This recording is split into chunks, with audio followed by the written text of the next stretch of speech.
Welcome back Malabar golden diamonds. ഞാൻ സ്ത്രീയിലേക്ക് വീണ്ടും സ്വാഗതം. നമ്മൾ അടുത്ത സെഗ്മെൻറ്റിലേക്ക് പോവാണ്. അടുത്ത സെഗ്മെൻറ്റാണ് ഹൃദയരാഗം. അപ്പോൾ ഈ റൗണ്ടിൽ, ഹൃദയരാഗത്തിൻ്റെ റൗണ്ടിൽ ജെനിയാണ്. ജെനി, എന്താണ് ഇന്ന് നമ്മൾ ഹൃദയരാഗത്തിൽ കേൾക്കാൻ പോണത്? ഗാവ് ചോടബനഹി എന്ന് പറഞ്ഞിട്ടുള്ള പാട്ട്. ഇത് എവിടുന്നാ കേട്ടത് ജെനി ആദ്യമായിട്ട്? എവിടുന്ന് എപ്പോഴും ആദ്യമായി കേട്ടതെന്ന് ഓർമ്മയില്ല. ഞാനും അച്ഛനും അമ്മയും കൂടെ ഇങ്ങനെ കുറെ പ്രൊട്ടസ്റ്റിനൊക്കെ പോകുമ്പോൾ ആൾക്കാർ പാടി പാടി കേട്ടതാ. ഓക്കെ, പാടി തഴമ്പിച്ച് ചെവിയിലുള്ള പാട്ടാണ് അത്, ഹൃദയത്തിലും. അപ്പോൾ ഈ പാട്ടിൻ്റെ വിഷ്വലാണ് നിങ്ങൾ കാണാൻ പോകുന്നത്. അപ്പോൾ പാട്ടിനെ കണ്ടിട്ട് തിരിച്ചു വരാം. ഇപ്പോൾ ഹൃദയരാഗം.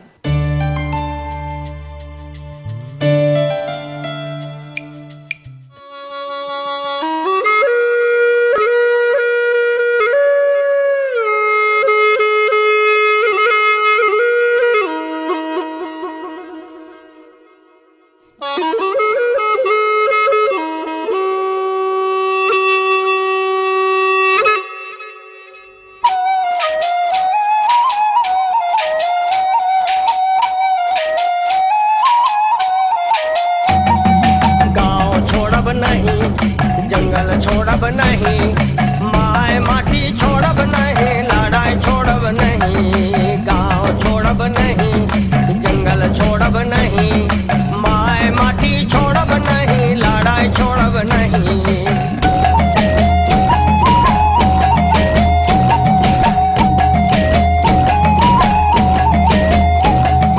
बांध बनाए, गाँव डुबोए, कारखाना बनाए, जंगल काटे, खादान कोड़े, सेंचुरी बनाए, बांध बनाए, गाँव डुबोए, कारखाना बनाए, जंगल काटे, खादान कोड़े, सेंचुरी बनाए। जल जंगल जमीन छोड़ी हमीन कहाँ कहाँ जाए, विकास के भगवान बता हम कैसे जान बचाए, भाई हम कैसे जान बचाए।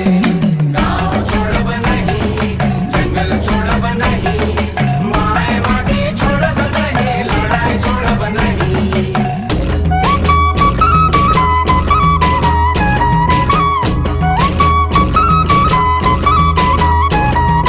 यमुना सूखी, नर्मदा सूखी, सूखी सुवर्ण रेखा, गंगा बनी गंदी नाली, कृष्णा काली रेखा। यमुना सूखी, नर्मदा सूखी, सूखी सुवर्ण रेखा, गंगा बनी गंदी नाली, कृष्णा काली रेखा। तुम पियोगे पेप्सी कोला, बिसलरी का पानी, हम कैसे अपना प्यास बुझाए, पीकर कचरा पानी, हाँ भाई पीकर कचरा पानी। गाँव छोड़ब नहीं, जंगल छोड़ब नहीं, माय माटी छोड़ब नहीं, लड़ाई छोड़ब नहीं।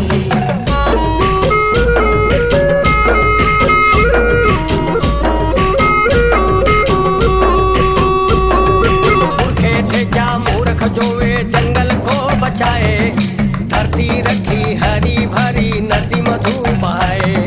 मूर्खे थे क्या मूर्ख जो वे जंगल को बचाए, धरती रखी हरी भरी, नदी मधु बहाए।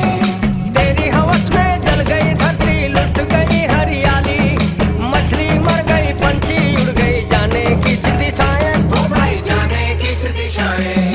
गाँव छोड़ब नहीं, जंगल छोड़ब नहीं, माय माटी छोड़ब नहीं,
ജെനി, വളരെ ഞാൻ പറയാം, നമ്മളിങ്ങനെ മനസ്സിങ്ങനെ അതിലേക്ക് പോകും.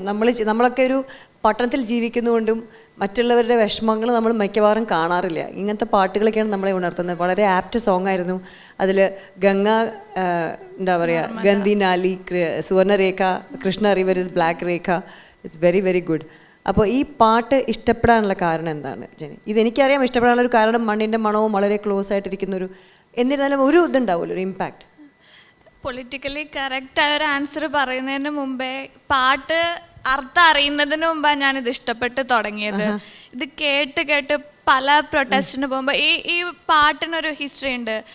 ഞങ്ങളുടെ കോളേജിൽ ഞാൻ ഫസ്റ്റ് ഇയറിൽ പഠിക്കുമ്പോൾ 3 വർഷം മുമ്പ് പഠിക്കുമ്പം ഓപ്പറേഷൻ ഗ്രീൻ ഹണ്ടിനെതിരെ ഞങ്ങളെല്ലാവരും കൂടി ഇരുന്ന്, അപ്പം ഏത് പാട്ട്, അപ്പം പാട്ടിനൊരു ദാരിദ്ര്യം, ഞങ്ങളുടെ അപ്പത്തെ വികാരം എക്സ്പ്രസ് ചെയ്യുന്ന പാട്ടുകളില്ല. അപ്പം ഞങ്ങളെല്ലാവരും കൂടി ഇരുന്ന് ഈ പാട്ട് പാടി. ഈ പാട്ട് തന്നെയായിരുന്നു ആ ദിവസം മുഴുവൻ പാടിയത്. അതിനുശേഷം ഞങ്ങളുടെ കോളേജ് നിരോധിക്കുക, പൊളിറ്റിക്കൽ ചായ്വുള്ള ഒരു പ്രൊട്ടസ്റ്റ് അവിടെ പാടില്ല, ഒന്നിനെതിരെയും പ്രതികരിക്കാൻ പാടില്ല എന്ന്, അങ്ങനെയുള്ള അനുഭവങ്ങൾ. അപ്പം എന്തോ ഒരു പവർ ഈ പാട്ടിനുണ്ട് എന്നുള്ളതാണ്. വാമനൻ സാർ, ഹൃദയരാഗത്തിൽ ഇതുവരെ നടന്നതിൽ നിന്നും വ്യത്യസ്തമായ ഒരു അനുഭവമാണ്. അതെ, ഒരു ഇങ്ങനെയുള്ളത് ഒരു ഒറിയൻ, ഒരു ഫോക്ക് സോങ് അല്ലേ? ഒറിയൻ ആണെന്ന് എനിക്കറിയില്ല. ഇത് ഒരു മെയിൻ സ്ട്രീം ലാംഗ്വേജ് അല്ല, ഇത് ഏതൊരു ഗോത്ര ഭാഷയിലാണിത്. പകുതിയും ഹിന്ദിയാണ് അല്ലേ, മനസ്സിലാക്കുന്നത് ഹിന്ദിയാണ്. അല്ല, ഇംഗ്ലീഷ് സ്ക്രോളിംഗ് വന്നുകൊണ്ട് നമുക്ക് കൃത്യമായിട്ട് അർത്ഥം മനസ്സിലായി. ഇതിന്റെ ഈ പാട്ട് പഠിച്ചിട്ടുണ്ടോ? കംപ്ലീറ്റ് ഒരു കാണാതെ? ഇല്ല. ചില വരി അറിയാം. അച്ഛനും അമ്മയോട് പ്രൊട്ടസ്റ്റിന് പോകാൻ പറഞ്ഞു. അപ്പോൾ കോളേജിൽ പഠിക്കുന്ന കാലത്താണോ മുമ്പാണോ അതോ? അല്ല, ഇവര് കുറച്ച് ആക്റ്റീവാണ്, അപ്പം ഞാൻ ഇവരുടെ കൂടെ ചെറുപ്പത്തിൽ പോയിട്ടുണ്ട്. അങ്ങനെ. ഓക്കെ, ഏതായാലും ഇതൊരു വ്യത്യസ്തതയുണ്ട്. ആ പാട്ടിന് നല്ല അർത്ഥമുണ്ട്. തീർച്ചയായിട്ടും ആ പാട്ടിൻ്റെ ഒരു ഭംഗി അതിൻ്റെ വിഷ്വൽസിലും വളരെ മനോഹരമായിരുന്നു. വളരെ രസകരമായിട്ട് നമുക്ക് ശരിക്കും ടച്ച് ചെയ്യുന്ന കുറേ വിഷ്വൽസുമാണ്. എനിക്ക് മൊത്തത്തിൽ അത് ആ പാട്ടും അതിൻ്റെ വിഷ്വൽസും ഇപ്പോൾ ഒരു ആഗ്രഹം തോന്നുകയാണ്. ആ പാട്ട് ജെനി പറഞ്ഞ പോലെ ഒന്ന് കേൾക്കുമ്പോൾ വീണ്ടും വീണ്ടും കേൾക്കണം എന്നുള്ളൊരു ആഗ്രഹം ഉണ്ടാകുന്നു. അത് വിഷ്വൽസ് ചെയ്തത് KP ശശിയാണ്. പക്ഷെ പാട്ട് പിന്നെ ആ പാട്ടെടുത്ത് വിഷ്വൽ ചെയ്തതാണ്. പാട്ടിനൊരു വിഷ്വൽ ഇല്ല. പാട്ടെന്ന് പറയുന്ന ആൾക്കാർ പാടി ഒരു പാട്ട്.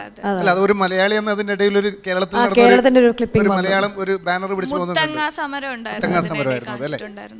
ഏതായാലും ഇത് തന്നെ ഒരു പാട്ടിൻ്റെ ഒരു പാട്ട് ഒരാൾക്ക് എങ്ങനെ ഇഷ്ടപ്പെടുന്നുള്ളത് അത് വീണ്ടും വീണ്ടും കേൾക്കണം എന്നുള്ളൊരു ആഗ്രഹം ഉണ്ടാകുമ്പോഴാണല്ലോ.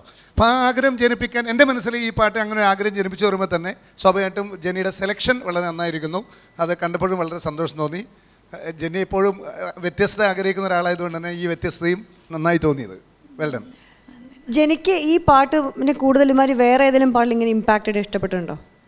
ഞാൻ അവിടെ പറഞ്ഞിട്ടുണ്ടായിരുന്നു KP ശശിന്റെ അമേരിക്ക. ഒരു 2 മിനിറ്റ് നമുക്ക് വിഷ്വൽ കണ്ടു നോക്കിയാലോ?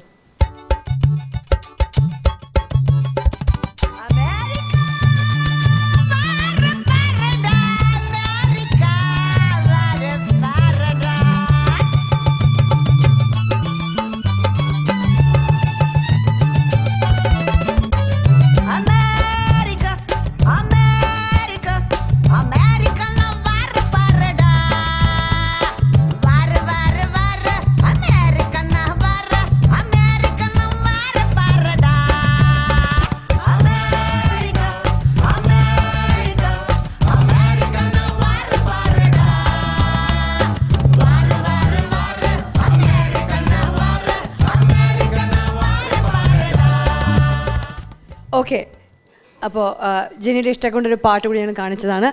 മീര മാഡം, ആദ്യത്തെ ഗാവ് ചോടബ് നെയ് എന്നുള്ള പാട്ട് ഇന്ത്യയിലൊട്ടാകെ എല്ലാത്തരം സമരങ്ങളുടെയും ഒരു മുദ്രാവാക്യം കൂടിയാണ്. വളരെ അലട്ടലുണ്ടാക്കുന്ന, വീണ്ടും വീണ്ടും കേൾക്കാൻ ആഗ്രഹിക്കുന്നതല്ല, ഒരിക്കൽ കേൾക്കുമ്പോൾ തന്നെ നമ്മുടെ ഉള്ള മനസ്സമാധാനം തകർക്കുന്ന ഒരു പാട്ടാണത്.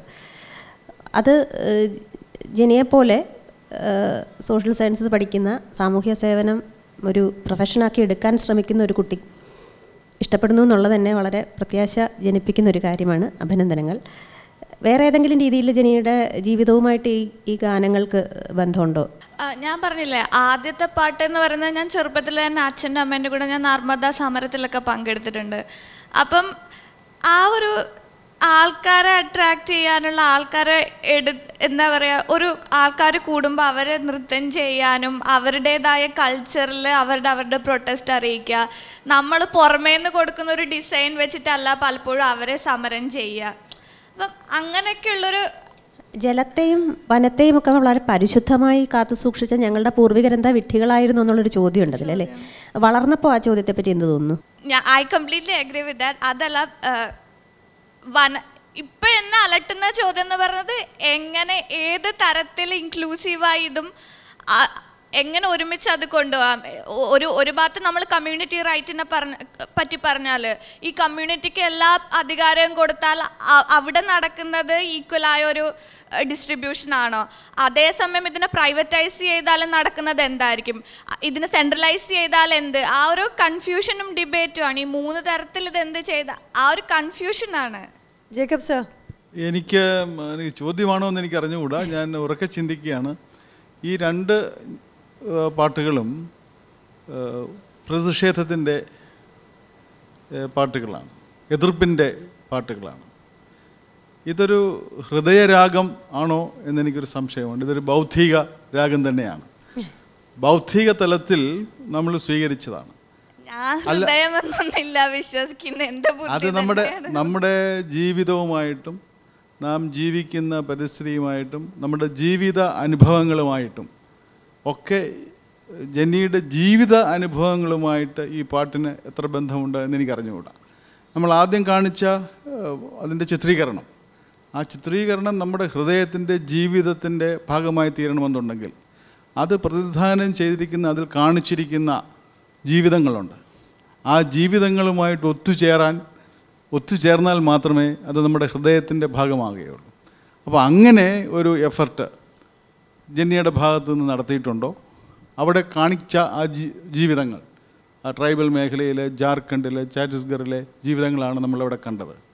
ആ മേഖലകളിലെ വെള്ളത്തിന് വേണ്ടിയുള്ള കഷ്ടപ്പാട്, ഇതുമായിട്ടൊക്കെ ഈ അവരുടെ വേദന പങ്കുവയ്ക്കാൻ നാം എത്രമാത്രം ശ്രമിച്ചിട്ടുണ്ട്.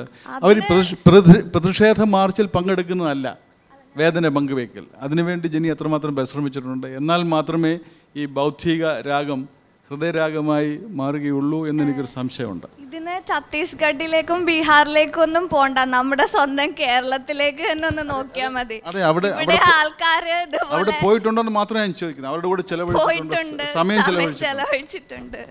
ഓക്കെ, അപ്പോൾ മാർക്ക്